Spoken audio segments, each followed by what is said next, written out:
This podcast is intended for mature audiences. Listener discretion is advised.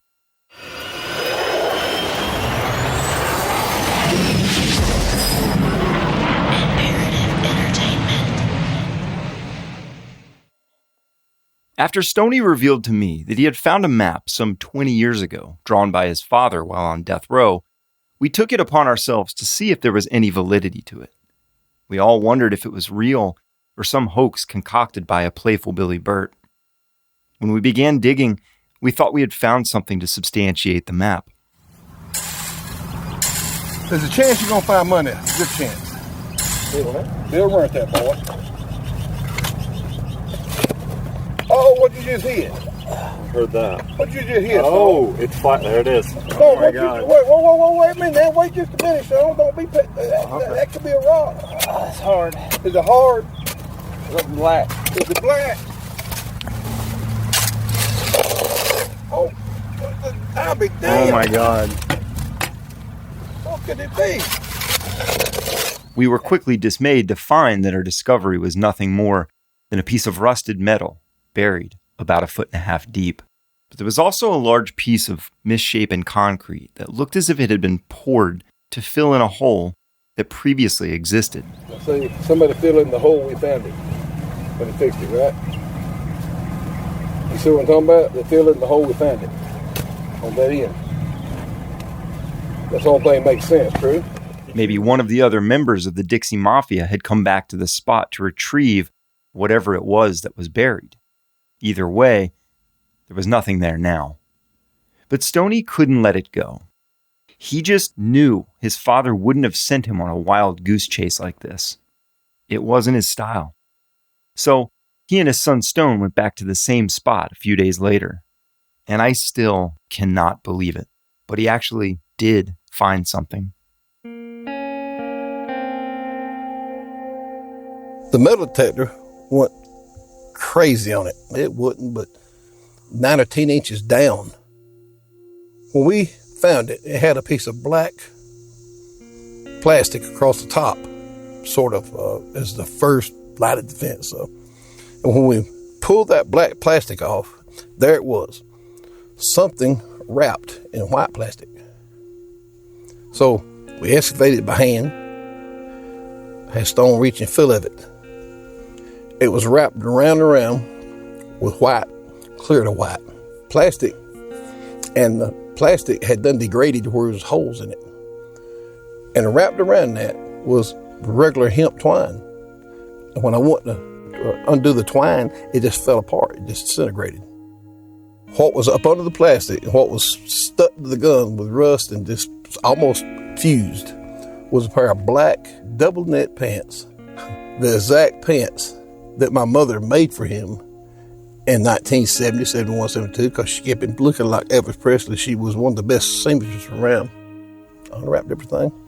Lo and behold, there it was, a 30-inch double barrel shotgun. A shotgun buried by his father. We were just a bit off the mark days before, a mere 6 feet away from where the gun was found. I wondered, what was so important about this shotgun that Bert decided he needed to bury it? Was it used in a bank robbery? A murder? Was it the same shotgun he almost killed Sheriff Earl Lee with? And was something else buried and retrieved where the cement was filled in? We may never know, but this discovery gave us renewed hope that if we continued to explore the maps that Bert made in prison, we might find more. And that was a bit of a scary thought. What if we find a body? We decided it was best to involve law enforcement. We met with the Hall County Sheriff's Department, crime scene investigator Cheryl McCullum, and retired Barrow County Sheriff Joe Robinson. I'm Cheryl. How are you? Captain Wrong. How are you? Nice to meet you. Cyril Stoney, this is Sean. Nice to meet you, sir. So, here's the story, sir. In 1974. Stoney laid out that not only had he found a map containing burial markings of one kind or another, but that he also had a tape recording of his father describing in detail the murder of a woman who has yet to be found or identified. This is a recording that no one we know of outside the Birt family had heard yet. He wanted to pursue this as well. It seemed that Stoney's obsession with tracing his father's footsteps had become about more than just finding treasures on a map. It had become personal. I found a map, and I've got a recording of my daddy's voice telling in detail where this woman buried to the linear foot from where Otis was. Telling in detail that she had a beautiful big ring and a big watch on. What year was this? 1973 73. is when this happened. According to Bert's tape recording, the missing woman is that of Billy Wayne Davis's mistress, the one Bert strangled for him after she claimed Davis had shorted her on money made from robbing and killing 2 people for black beauties. She is supposedly buried on the banks of the Mulberry River, just feet from where Otis Riedling was buried, and would eventually be found in a shallow grave. Was it on that side of the river? Okay. That's better, because the other side's... If you know how far the road is, that's all we got to know. Yeah, if you come... And we got it. Because she's 75 foot away. This is so weird. off the road line. Yes, off the bridge road line. It's right there at the bridge. There's Mulberry. The group discussed the best starting point and plan of action based on the information we had. One major problem quickly arose.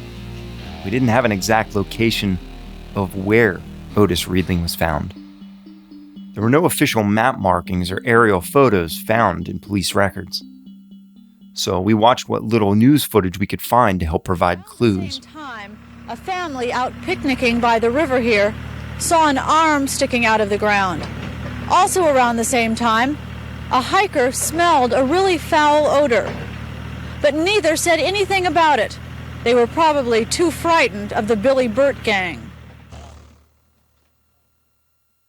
With the assistance of investigators from Hoch County, we began our search. The landscape had changed dramatically over the past 47-plus years and was covered in thick brush that we tried in vain to hack away with machetes. Watch yourself, guys. They've got stickers on it. Yeah. All right, hold on. Let me get out of this now. Breaking this right here. After spending nearly 8 hours in the 100-degree heat, chopping through brush, thick, thorny briar patches, and being stung several times each after hitting a yellow jacket's nest, we had made little progress with the exception of finding part of an old makeshift moonshine still.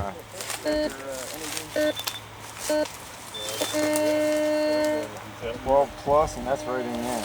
Oh shit. That's right in the middle. Hey, we got something. Look at there. It's something big. Oh, hell no. Now see, this ain't natural. It doesn't feel like rock. It might be part of old steel. Many steels up there. It became clear that this was going to be much harder than any of us had anticipated, and we would need to come back again when we were a little more prepared. Another strikeout. But it was important to Stoney to not abandon this quest altogether, because the details surrounding this particular woman's death would eventually lead to a series of events in his father's life that would break apart a friendship and partnership with dire consequences over 45 years ago.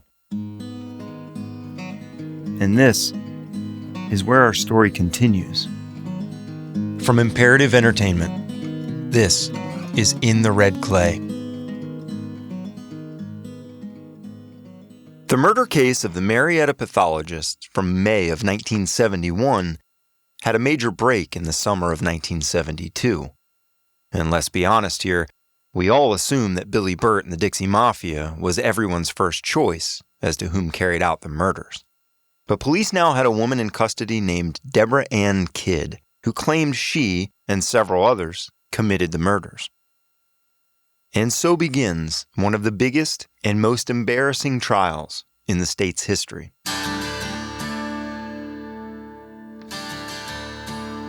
Deborah Ann Kidd was in custody for shoplifting charges when she said she had information on the Warren and Rosina Matthews murders. She agreed to talk only if she received full immunity, which she did. She stated that herself, along with 7 men and 2 other women, had committed the crime.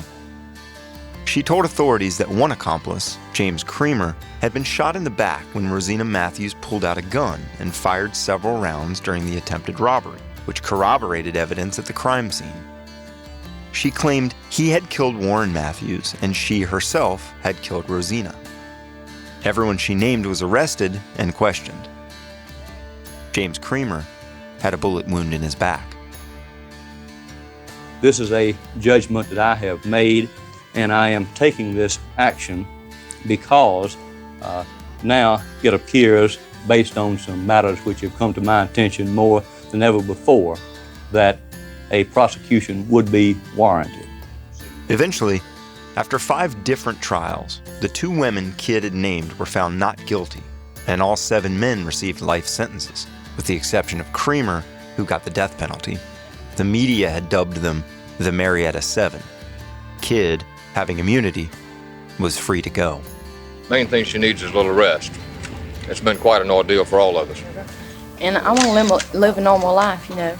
I want to be happy and get married and let them do what they want to do with this case. But defense attorneys for the men, along with reporters from local newspaper The Atlanta Constitution, began investigating the case on their own. They were convinced that Kidd wasn't telling the truth and that there may be corruption in the system. There were even several police officers who were fired when they spoke out, saying they didn't believe Kidd's story that was full of inconsistencies. And none of the evidence at the scene of the crime even implicated any of the people involved in the trials, other than Kidd's testimony. Due to the investigation that we conducted, second investigation, I feel like these are the parties involved. You still believe they did it even though you have no physical evidence to support your theory? Yes. But if not the Marietta 7, who was guilty of the crime?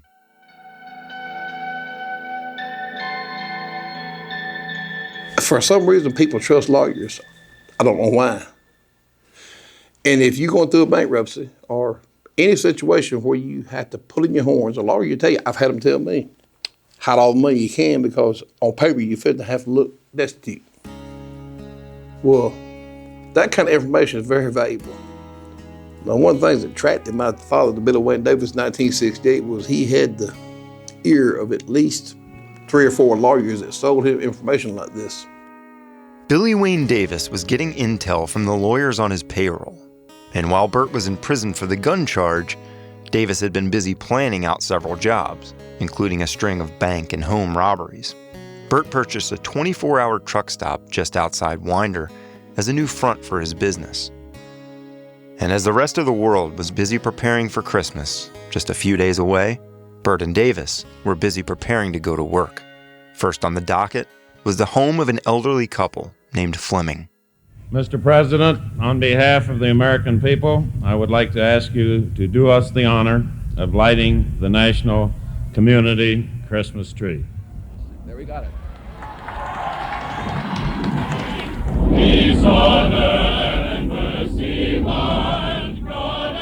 Fleming's the only one that would be at home. The other was known not to. 2 of them were houses that people didn't live in full time. They were places where a certain, shall I say, substance was kept. I mean, hush hush. Rennes was a small town. Never had no trouble. Concerning the Flemings, it was a used car salesman, retired. And anybody could look at that and know that was a kind of heat like Florida Horde. Who would go rob this old man and woman, 70 years old plus? Even if you didn't kill them, it'd bring a lot of heat. When there was these other houses that were just ripe for the taking, and 2 of them couldn't be reported, it was a no-brainer. According to Stoney, it seemed that Billy had his doubts and wasn't keen on robbing the Flemings from the start. He wondered how much money could they really get from an honest, retired used car salesman anyway. But he told David, he said, now we'll take these, but that right there don't add up. I think it's a mistake. It don't add up. The people smarter than that. Number one, this ain't a damn doctor. And they're not doctors, so they're not gonna have that much money. Number 2, it's right there in town, and it'd be more heat than it's worth. I'm gonna do these 3. Well, Davis wanted to do them all. He'd been planning it too long. He'd had this information from a lawyer. Done told the lawyer they'd get 20%. And his very words to me was, "Thy damn son, do it. But I tell you what I'm going to do." The events that transpired next have been debated for the past 45 years, not only by Stoney, but by some law enforcement officials as well.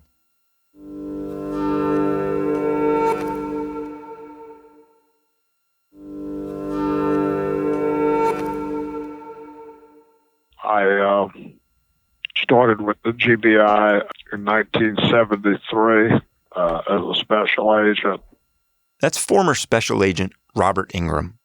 He spent 30 years in the GBI, working on some of the largest cases in the state's history, like the Atlanta child murders, for one. I've been interviewed more times than I can even imagine about that. But in December of 1973, 25-year-old Ingram was in the middle of his rookie year when he got the call to report to the small East Georgia town of Rennes. I was assigned as a field agent in Thompson, Georgia, and was called on December the 23rd, 1973, to Jefferson County, Rennes, Georgia, to assist in a double homicide. Mr. and Mrs. R.O. Fleming. I was just young enough to not to know what the hell I was doing, but I learned a lot quickly. Had to figure it out, and did. The night before Agent Ingram got the call, another elderly couple in their 70s were brutally murdered in their home. Evidence showed that they had been tortured and beaten before their deaths. Agent Ingram recalls the grisly scene at the home of Mr. and Mrs. Reed Oliver Fleming. We were called and responded to the scene of the Fleming residence. Mr. Hugh Fleming, their son, discovered the bodies after his father did not show up to teach Sunday school that Sunday morning at church. He went to their residence around 10:30, 11 a.m., discovered their bodies of his parents. Their home had been thoroughly ransacked, and inside the bedroom, Mrs. Fleming was bound with strips of bed sheets. She was face down on the bed. She was deceased with a coat hanger wrapped around her neck. Her husband was lying on the floor adjacent to the bed. He was supine, face up. He was also bound with both a coat hanger and an electrical cord around his neck, deceased as well. Her face and his face was 2 to 3 feet from one another, where they could really be looking and facing one another. The exterior of the residence, we discovered a smokehouse that had a dirt floor, smokehouse being a small building used to cure meat. In the floor of that smokehouse were numerous mason jars with adding machine tape scattered all around, which we later determined contained money that had been buried in the smokehouse floor. The investigators immediately started looking for clues, meticulously combing the crime scene to shed light on what took place in the home the night before. I asked Ingram what the investigation process is upon arriving at a crime scene like this. Well, one of the first things, obviously, is to secure and process the crime scene for evidence. You're trying to find any kind of trace evidence that may link a suspect to the crime. You start trying to focus on who your victims are and start a background investigation on the victims, where we study victimology to try to determine why these people were in fact victims. And then you also look at, was it possibly targeted or were they a victim of happenstance? So you try to look at all kinds of different things to identify motive, which can lead to suspect. But there were no official or obvious suspects in the murder. The Flemings were respected upstanding citizens in the community. Mr. Fleming was a 75-year-old, semi-retired used car salesman and taught Sunday school at his local church. They had no known enemies. Billy Birt and Billy Wayne Davis would seem to be the obvious suspects, given the nature of the crime and their reputation with law enforcement and federal agents. But just like the murder of the Marietta pathologists, they were never even brought in for questioning. And why not? These were two of the highest profile murder cases in the state's history, and it would seem that the two highest profile criminals in the state's history would at least be pursued as possible suspects. But with no leads, the case would quickly go cold. Initial process lended itself to no suspect being identified. We assumed what we had, that these people were targeted and that robbery was the motive. Usually, you define motive in three areas, either sex, greed, or revenge, and we were not able to determine that anybody had any problem or beef or difficulty with the Flemings. These were two older, fine people in their 70s with no apparent enemies. And then the jars containing adding machine tapes with amounts of money and nobody visible. So from all that and through deduction, we assumed that robbery was the motive and these people were targeted. So that's how we began our investigation. And as it turns out, the Fleming residence wasn't the only one robbed that weekend.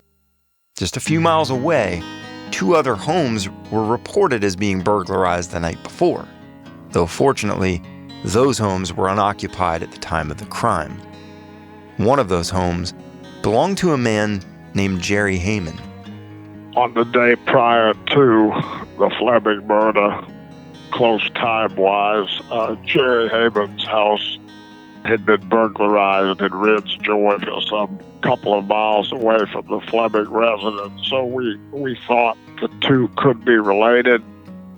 Heyman's home had been ransacked, and a safe that he stored a large number of guns and valuable coins in had been broken open and cleaned out. Now, the events you've just heard are indisputable facts. There is enough evidence to show them.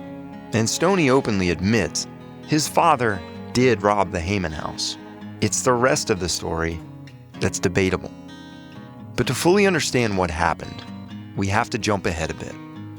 Because while investigators were busy putting pieces together and trying to make sense out of what happened in Rennes, Georgia, Bert and Davis were busy robbing banks across the South. And one of those robberies could prove fatal to the very existence of the Dixie Mafia.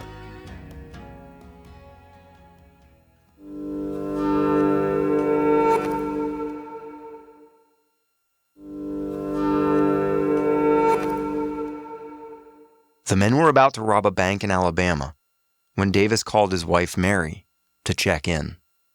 She said, "Baby, there's an emergency. You got to come home." He said, "What is it?" She said, "I can't tell you on the phone. Just come home now." "What is it?" "I can't tell you on the phone. You got to come home now." He couldn't get it out of her. He said, "Billy, something bad the matter. And because she won't tell me what it is, she got me worried. I've got to go home now." And they said, "All right, son, we'll put this off," because they couldn't do it with just him and the third party. Billy Wayne Davis was about to walk into a trap. In a word, Murphy's Law, whatever can happen will. They're in Alabama about to rob a bank. While they're gone, casing the bank for the next morning to rob it at 9 o'clock. She goes in the freezer, as women do, decides to clean out all the old stuff. There are 6 packages with money from different banks. She happens to pick the one package that didn't feel right to her from a fresh bank. It hadn't been 30 days. 90 days is a factor when it's okay to use it because the banks kept the $100 bills on record for 90 days. She opened that pack and found those $100 bills. She went to the bank and made a deposit. Now, it was not unusual for Davis to hide money because he dealt in used cars. And when you deal in used cars, it's kind of like a salvage yard. There's a lot that you don't have to report to the government as the cash deals. So she thought nothing about criminal activity, or she wouldn't have went there. While cleaning out a freezer, Mary Davis had unknowingly found bank money taken in a recent robbery, wrapped up in butcher's paper as if it was frozen meat. Thinking nothing of it, she deposited some of the money in her bank account. Within 30 minutes, the FBI was at her house. So when Davis called the next morning, they were there all night, waiting on the call. She broke down and told her everything she knowed, which was nothing but he's going to call me in the morning at 8. When they did, they were listening, telling her what to say. That's why she wouldn't elaborate. When he come home, they were waiting at his car lot, at his home, everywhere he might possibly come. He goes straight home. They got him right there. The serial numbers on the money Davis's wife Mary used could be traced directly back to the Loganville branch of the National Bank of Walton County, the one they robbed on March 6th. It didn't take long to put together the fact that Davis's wife didn't know anything about this, and that Davis himself was guilty of the crime. Billy Wayne Davis was arrested for bank robbery. And while Bert immediately started planning to bust Davis out of jail, Sheriff Earl Lee and Jim West hatched a plan to take down Billy Birt and the rest of the Dixie Mafia as well. Though to pull it off, they would have to get creative and a bit devious, because to catch a criminal, sometimes you've got to think like one. Sheriff Earl Lee and Jim West came up with a plan. They were listening to Mary visit with Davis, and they realized, like my father, Mary was his world. Mary was untouchable. Mary was his only part of normal in his life. She was mother of children. He worshiped her. That's where they come up with this idea. They said, we'll arrest her, make it public, on suspicion of conspiracy to bank robbery. We'll make sure he sees it. We'll let it go to the final hour. Back then the law was, if they picked you up, they had 72 hours to indict you, charge you, or let you go. They kept her 2 days. They made sure that Davis had a TV and he could see her being arrested. They took her and put her in the women's ward. Give her no makeup, anything. This lady had a Buffon style hairdo, pretty makeup, dark complected, beautiful. After a couple of days in there, she looked like mortal hell. They give a woman nothing. They waited to 12 hours before they had to let her go. They come to David, they said, your wife is about to have a mental breakdown. That's the only reason we're here. Are you willing to go see her and try to calm her down? He would have died to go see her. Hell yeah. They radioed ahead. On the way there, they put her in a mock room, small mock room. They handcuffed her to a damn pipe that goes up the wall. They put her on a mattress, convict mattress. Her eyes are stained with mascara. She looked like a damn Dracula. Her hair was a mess. That mop room was between 2 dormitories of all men that could see the mop room. And what they said to her for the next hour was not what I'll put on this tape, but you can imagine what low-down, sorry convicts would say to a pretty woman who they don't know who she is. They just tell them what they're going to do to her and what they'd like to do to her, trying to get their jollies. Her nerves were completely gone by the time they got Davis there. By the time he found out what they were looking at, saying she seen him, and she went to screaming, Billy, please get me out. Please get me out. That's all she could say. She was just shot. He broke on the spot. He said, okay. When Billy Wayne Davis saw his wife Mary handcuffed to a pipe in a janitor's closet, he immediately took the bait Jim West and Earl Lee laid out for him. Davis was desperate to get his wife out of jail, and he knew the only way this would happen is if he was willing to make a deal. He knew that the feds wanted one thing and one thing only: Billy Sunday Birt's head served on a platter. And he knew that there was one man in particular that would jump at the chance. Davis knew that Jim West was in charge of everything that involved guns and murder, and it all involved guns and murder. He knew that my dad hated him. He knew that he was crooked by the way that he framed my father on the gun charge. They give him the deal. In return for you, come and clean on the bank robbery and testify, and we're going to give you an A1 parole system, which means we'll let you out within 6 months of the trial. We were clear Mary of all charges, which had nothing on to start with. Davis was Bert's partner in crime. The two had committed countless bank robberies, home invasions, and murders together. And Davis was someone who Bert trusted completely. He trusted him with his life. In the very minute that the pressure was applied to Davis, he folded. He had just rolled over on Billy Birt for the bank robbery. And with all that Davis knew about Bert, this could only spell trouble. That's what broke it. That began it. Wednesday, April 3rd, 1974, started out like any other in the Birt household. Young Stoney was in school, and his mother was busy making breakfast for Billy.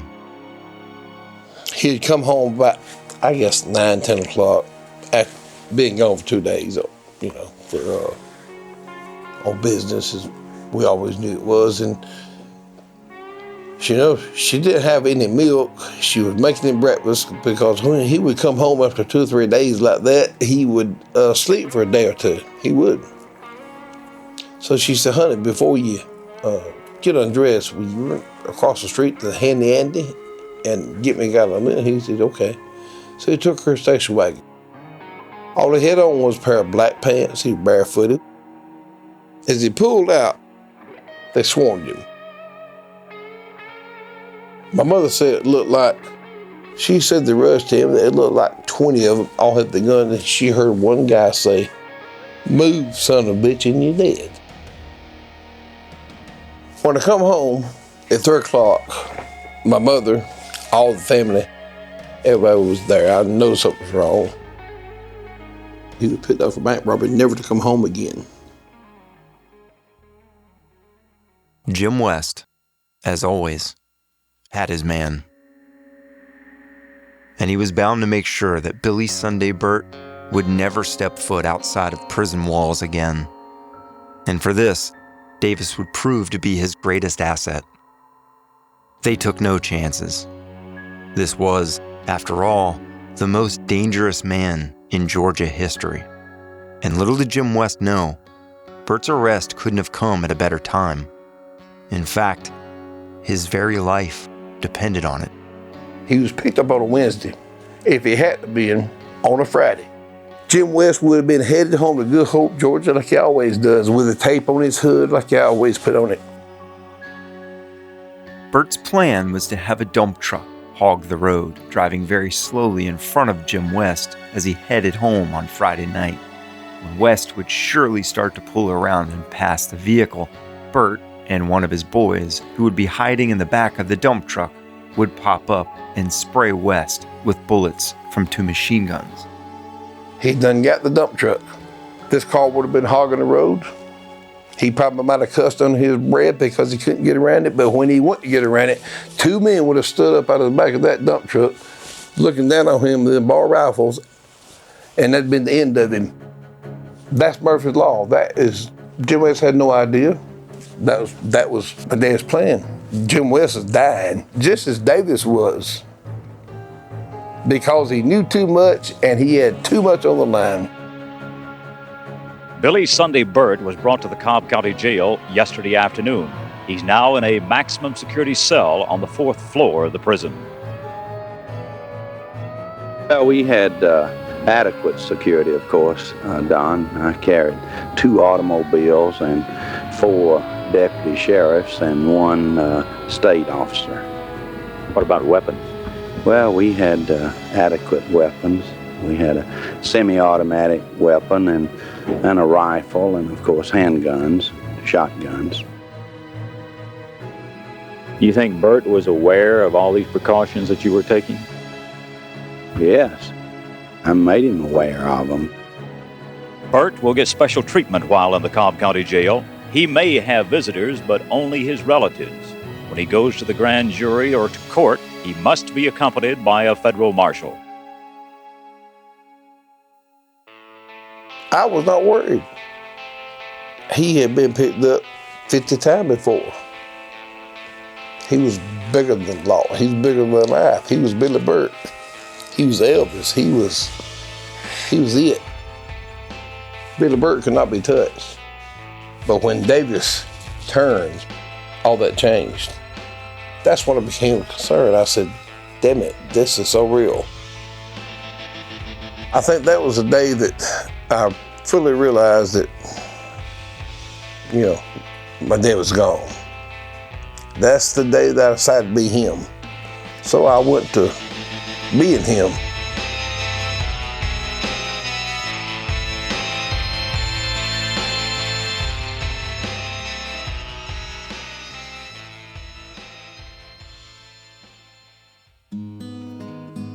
In the Red Clay is a production of Imperative Entertainment. It was created, written, and reported by me, Shaine Kipe, and I wrote and created the original music score. Executive producers are Jason Hoch and Gino Falsetto. Story editor is Jason Hoch. Produced and engineered by Shaine Freeman, Jason Hoch, and myself. Cover art and design by Jeana Sullivan. Voice sessions recorded at Tree Sound Studios, Atlanta, Georgia. Archival footage licensed courtesy of Brown Media Archives, University of Georgia, and WSB-TV in Atlanta, Georgia. In the Red Clay is a 12-episode series with new episodes available every Tuesday. Follow us on Instagram at In the Red Clay Podcast. Have questions? Email us at podcasts@imperativeentertainment.com. If you like the show, tell your friends and leave us a review. Thanks for listening.